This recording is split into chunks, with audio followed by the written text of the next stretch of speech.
Welcome back. Biographical sketch is one of the important discourses prescribed for all classes of high schools. Biographical sketch అనే topic చాలా important topic. ఇది high స్కూల్స్కి సంబంధించి దాదాపు అన్ని తరగతుల్లోనూ వన్ ఆఫ్ ద ఇంపార్టెంట్ టాపిక్స్గా సజెస్ట్ చేయడం జరిగింది. ఇప్పుడు మనం బయోగ్రాఫికల్ స్కెచ్ అంటే ఏమిటో బ్రీఫ్గా తెలుసుకుందాం. ఒక ఎగ్జాంపుల్ కూడా ప్రాక్టీస్ చేసుకుందాం. Look at the paragraph here. A biographical sketch is an account of the life and activities of an individual. ఒక వ్యక్తి జీవితంలో జరిగేటువంటి యాక్టివిటీస్ అన్నింటి సమాహారమే బయోగ్రాఫికల్ స్కెచ్.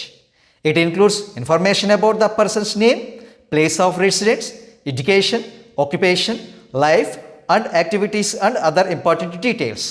ఒక వ్యక్తికి సంబంధించినటువంటి పేరు, అతడి పుట్టిన స్థలం, అతడి స్కూల్ అండ్ కాలేజ్ ఎడ్యుకేషన్, అతడి వృత్తి, అతడి జీవితంలోని ముఖ్య సంఘటనలు, వీటి అన్నింటి కలబోతే బయోగ్రాఫికల్ స్కెచ్ అన్నమాట. If a person writes an account of her own life, it is called an autobiography. ఒక వ్యక్తి తన జీవిత చరిత్ర తానే వ్రాసుకుంటే దానిని ఆటోబయోగ్రఫీ అంటాం. మరి ఒక వ్యక్తి మరొకరి జీవిత చరిత్రను వ్రాస్తే దానిని బయోగ్రఫీ అంటాం.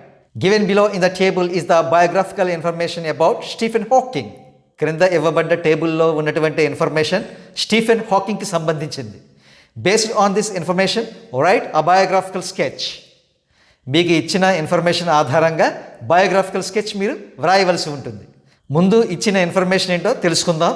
తర్వాత బయోగ్రాఫికల్ స్కెచ్ ఏ విధంగా వ్రాయాలో నేను సింపుల్ టెక్నిక్స్ తోటి వివరిస్తాను.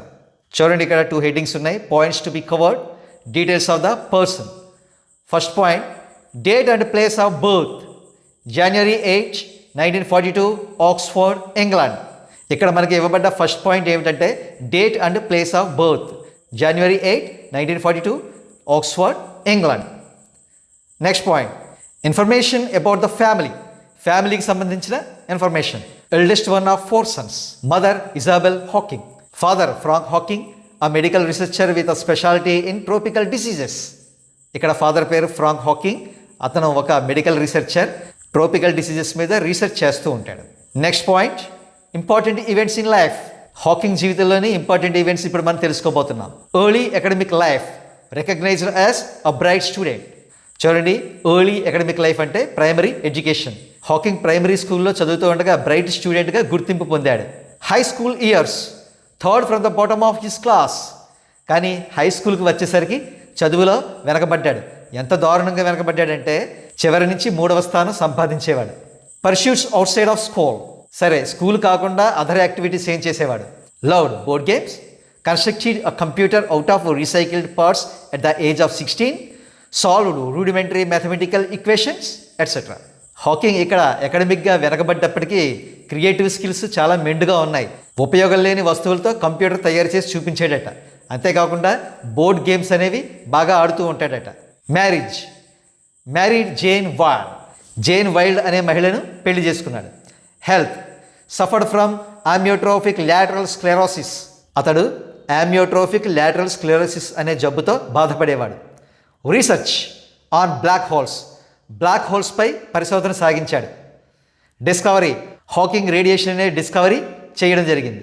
Next point, awards, prizes, honours. అతనికి వచ్చిన అవార్డ్స్, ప్రైజెస్ అండ్ ఆనర్స్ ఏంటో తెలుసుకుందాం.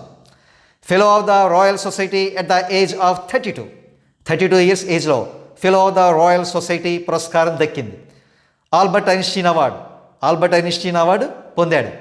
Next point, the Pius 11 gold medal for science from Pope Paul 6 in 1975లో పోప్ పాల్ 6 ద్వారా the Pius 11 gold medal for science సంపాదించుకున్నాడు. And the last point here, contribution to his field and society. అతడు తన వృత్తి ద్వారా ఈ సమాజానికి చేసిన సేవ ఏమిటి? Contributed to the advancement of science and research. Science and రీసెర్చ్లో ఎన్నో ఎక్స్పెరిమెంట్స్ చేసి మానవాళికి మహోపకారం చేశాడు. డియర్ స్టూడెంట్స్, ఇప్పుడు మనం బయోగ్రాఫికల్ స్కెచ్లోకి వెళ్ళడానికి ముందుగా అత్యంత కీలకమైన కొన్ని పాయింట్స్ చెప్తున్నాను, చాలా జాగ్రత్తగా వినండి. మీరు బయోగ్రాఫికల్ స్కెచ్ని 4 or 5 పారాగ్రాఫ్స్గా డివైడ్ చేసుకోవాలి. ఫస్ట్ పారాగ్రాఫ్లో మీకు ఇవ్వబడ్డ ఎమినెంట్ పర్సనాలిటీ నేమ్, అతడి యొక్క childhood, school education, college education, details of parents etcetera ఇవన్నీ కవర్ అవుతాయి అన్నమాట. సెకండ్ పారాగ్రాఫ్లో అతడు పేరు ప్రఖ్యాతులు పొందినటువంటి రంగంలో అతడు ఏ విధంగా రాణించాడు అనేది స్టెప్ వైజ్గా మీరు వ్రాయవలసి ఉంటుంది. ఇక థర్డ్ పారాగ్రాఫ్లో అతడు పొందినటువంటి అవార్డ్స్, పురస్కారాలు, ఇతర గౌరవాలు ఇవన్నీ కూడా లిస్ట్ అవుట్ చేయాలి. ఇక లాస్ట్ పారాగ్రాఫ్లో సమాజానికి అతడు ఇచ్చినటువంటి సందేశం ఏమిటి అనేది మెన్షన్ చేయవలసి ఉంటుంది. సో ఈ విధంగా మీరు బయోగ్రాఫికల్ స్కెచ్ను డివైడ్ చేసుకోవాలి. ఇక ప్రతి వాక్యంలో కూడా సబ్జెక్ట్, వెర్బ్ అండ్ ఆబ్జెక్ట్ ఉండేలాగా చూసుకోవాలి. అదేవిధంగా సబ్జెక్ట్కి, వెర్బ్కి మధ్య అగ్రిమెంట్ ఉండాలి. ఏ విధమైన అగ్రిమెంట్ అంటే టెన్స్కి సంబంధించిన అగ్రిమెంట్ కానీ, నంబర్కి సంబంధించినటువంటి అగ్రిమెంట్ కానీ ఉండాలన్నమాట. Linkers add beauty to the language. So మీరు యాడ్వర్బ్స్ని కానీ, యాడ్జెక్టివ్స్ని కానీ అప్రోప్రియేట్ ప్లేసెస్లో ఇన్కార్పొరేట్ చేసి ఆ వాక్యాల మధ్య కొహరెన్స్ ఉండేలాగా చూసుకోవాలన్నమాట. ఇక డైరెక్ట్గా ఆన్సర్లోకి వెళ్దామా? Look at the heading, biographical sketch of Stephen Hawking. First paragraph is here. Stephen Hawking was one of the all-time greatest scientists of the world. ఈ ప్రపంచంలోని అత్యంత గొప్ప శాస్త్రవేత్తల్లో స్టీఫెన్ హాకింగ్ ఒక్కడు. He shot to fame with his extensive research on black holes. అతడు black హోల్స్పై పరిశోధన చేయడం ద్వారా ఎంతో గొప్ప ఖ్యాతిని పొందాడు. Hawking was born on January 8, 1942 at Oxford, England. Hawking January 8, 1942లో ఇంగ్లాండ్ దేశంలోని ఆక్స్ఫర్డ్లో జన్మించాడు. Hawking's father Frank Hawking was a medical researcher with a speciality in tropical diseases. Hawking father medical researcher అనమాట. ఆయన ట్రోపికల్ డిసీజెస్ మీద specialisation చేయడం జరిగింది. Hawking's mother was Isabel Hawking. Hawking mother పేరు Isabel Hawking. Hawking was the eldest of the 4 sons to the couple Frank and Isabel. Frank మరియు Isabel దంపతులకు 4 కుమారులు, అందులో పెద్దవాడే స్టీఫెన్ హాకింగ్. డియర్ స్టూడెంట్స్, ఇక్కడతో first paragraph పూర్తయింది. మనం చెప్పుకున్నట్టుగా అన్ని అంశాలు కవర్ అయినాయి కదా. ముందుగా మనం స్టీఫెన్ హాకింగ్ యొక్క గొప్పదనం పేర్కొన్నాం. స్టీఫెన్ హాకింగ్ ఎప్పుడు పుట్టాడు, ఏ ప్రదేశంలో పుట్టాడు అనే విషయం కూడా చర్చించుకున్నాం. తల్లిదండ్రుల పేర్లు, తండ్రి వృత్తి కూడా చర్చించుకున్నాం. And now look at the second paragraph. Hawking was recognised as a bright student by his teachers in the former's early academic life. Hawking primary classes చదువుతున్నప్పుడు ఒక బ్రైట్ స్టూడెంట్గా టీచర్స్లో గుర్తింపు పొందడం జరిగింది. However the child couldn't live up to the expectations on his high school education. కానీ Hawking high స్కూల్కి వచ్చాక విద్యలో వెనుకబడ్డాడు. Eventually he stood at the third from the bottom of his class which marked his poor performance in the academics. ఆ విధంగా చదువులో ఏనాడైతే వెనకబడ్డాడో ఆటోమేటిక్గా ఎగ్జామినేషన్స్లో అతడు తరగతిలో అందరు స్టూడెంట్స్లోనూ చిట్ట చివరి నుంచి 3వ స్థానంలో నిలబడాల్సి వచ్చింది.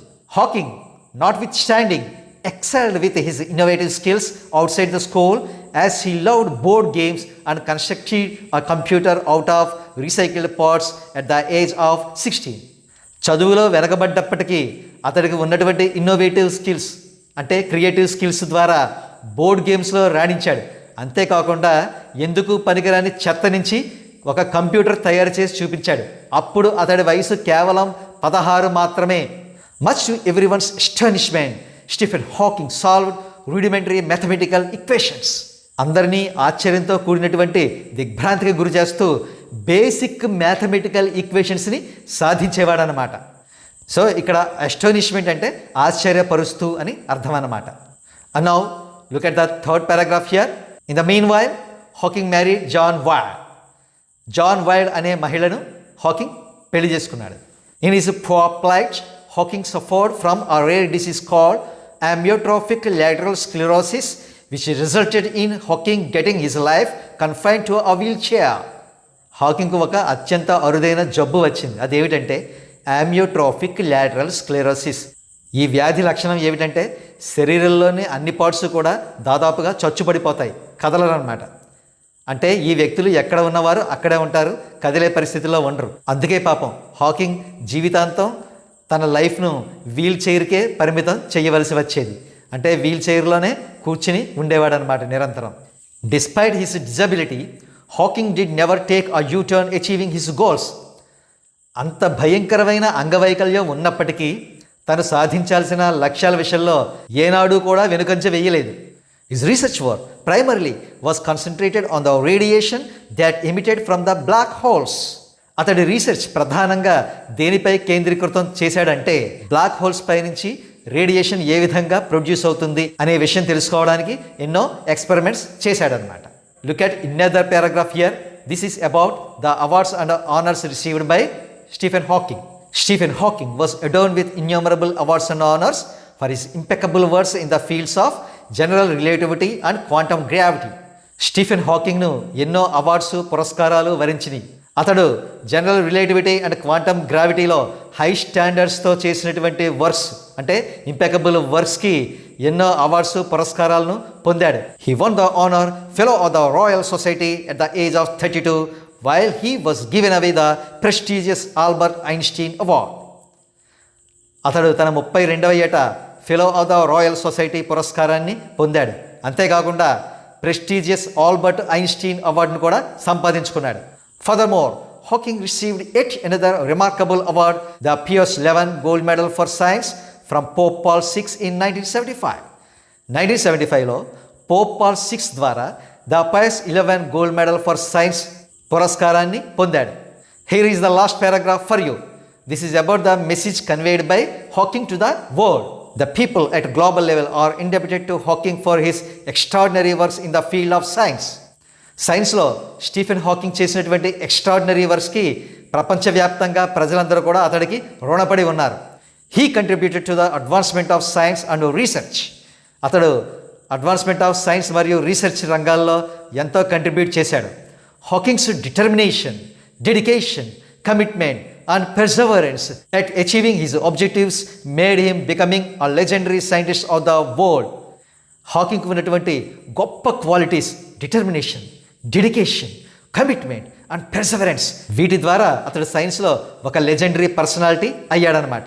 దృఢ నిశ్చయం, అంకిత భావం, నిబద్ధత, చెయ్యాలనే బలమైన సంకల్పం వంటి మంచి గుణాలు అతన్ని ఒక లెజెండరీ పర్సనాలిటీగా తీర్చిదిద్దాయి. Dear students, this is all about this session. Thanks for watching.